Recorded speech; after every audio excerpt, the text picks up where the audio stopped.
कारण दोन्ही नेतृत्वाने, काँग्रेसच्या राज्यस्तरीय नेतृत्वाने आणि डॉक्टर बाबासाहेब आंबेडकरजी यांनी या ठिकाणी आघाडीला मान्यता दिलेली आहे। काँग्रेस आणि वंचित आघाडी ही निवडणूक संयुक्तपणे या ठिकाणी लढवेल। वाटाघाटी झाल्या तर 61 जागा काँग्रेसकडे आणि 20 जागा वंचित आघाडीकडे। नगर परिषदेच्या निवडणुकीत असं होणार का? आता असं होणार नाही, असं होण्याचं कारणही नाही आहे, कारण याच्यामध्ये वरिष्ठांनी या युतीला हिरवी झेंडी दिली आहे। त्यांच्या नजरेखाली किती कुठे जागा द्याव्यात त्या संदर्भामध्ये वरिष्ठांच्या स्तरावर चर्चा झालेली आहे।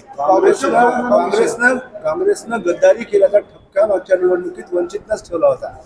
याच्यामध्ये ज्या ठिकाणी नगरपालिका असेल किंवा ज्या ठिकाणी सिम्बॉलवर निवडणुका होतात त्या ठिकाणी स्थानिक कार्यकर्ते याच्यामध्ये चर्चा करत असतात, परंतु यावेळेला जी चर्चा आम्ही केली ती वरिष्ठ पातळीवरून चर्चा झाली। त्यामध्ये मला त्या ठिकाणी नेमलं त्यांनी, परंतु शिक्कामोर्तब करण्याकरता स्वतः बाळासाहेब आंबेडकरजी आणि आमचे हर्षवर्धनजी सपकाळ साहेब जे काँग्रेस पक्षाचे अध्यक्ष आहेत यांनी एकमताने याला हिरवी झेंडी दिली आणि सर्वांना पुढे जाण्याकरता सांगितलं, एकजुटीनं ही निवडणूक लढा म्हणून सांगितलं। आम्ही तशा प्रकारची जबाबदारी, आमचे सन्माननीय सत्तारभाई आहेत, वंचित आघाडीचे अध्यक्ष आहेत शहराचे, त्या ठिकाणचे सर्व नेते आहेत, यांची सगळ्यांची जबाबदारी आहे एकत्रपणे सर्वांना या निवडणुकीमध्ये जिंकून आणणं। MIM मध्ये काँग्रेसचे अर्धे पदाधिकारी नेते गेले, त्याकडे कसं पाहताय? नाही, यामध्ये स्पष्ट आहे की नेते गेले असतील, जनता गेली नाही। जनता जी आहे त्यांना वंचित आघाडी आणि काँग्रेस ज्यावेळेला एकत्र येतात त्यावेळेला सर्व जनता वंचित आणि काँग्रेस आघाडीच्या सोबतच राहतील आणि ही त्यांची भूमिका स्पष्ट झाली आहे। हे माहिती झालेलं आहे की या ठिकाणच्या बीजेपीच्या नेत्यांनीच अशा प्रकारे त्यांना MIM मध्ये पाठवलं आणि सगळ्या गोष्टीचं व्यवहार हे बीजेपीच्या नेत्यांनी केलेत आणि अशामुळे ते गेलेली आहेत।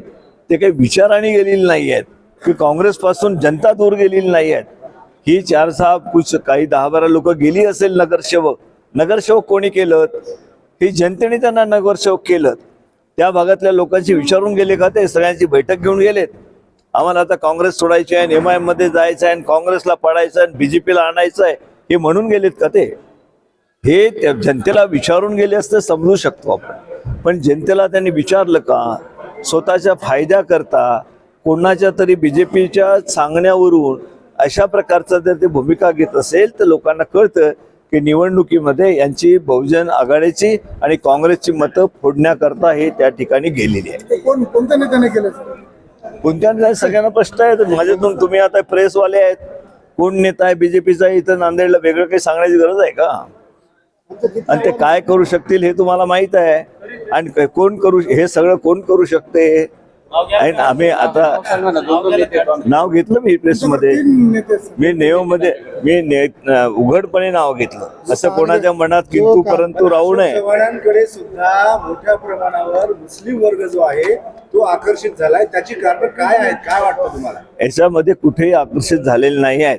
कदाचित तुम्हाला कुठे दिसलं असेल, थोडं कुठं वाटलं असेल, परंतु ती वास्तविकता नाही आहे। कोणी अशा प्रकारच्या बीजेपी सारख्या धर्माच्या नावाने राजकारण करणारा, फोडाफोडीचं राजकारण करण्याच्या पाठीमागं कोणी सुद्धा हे राहणार नाही। ज्यांचे विचार जे आहे ते विचार या ठिकाणी सर्व धर्म समभावाचे आहेत, ते विचार मजबूतीनंच पुढे राहणार आहेत।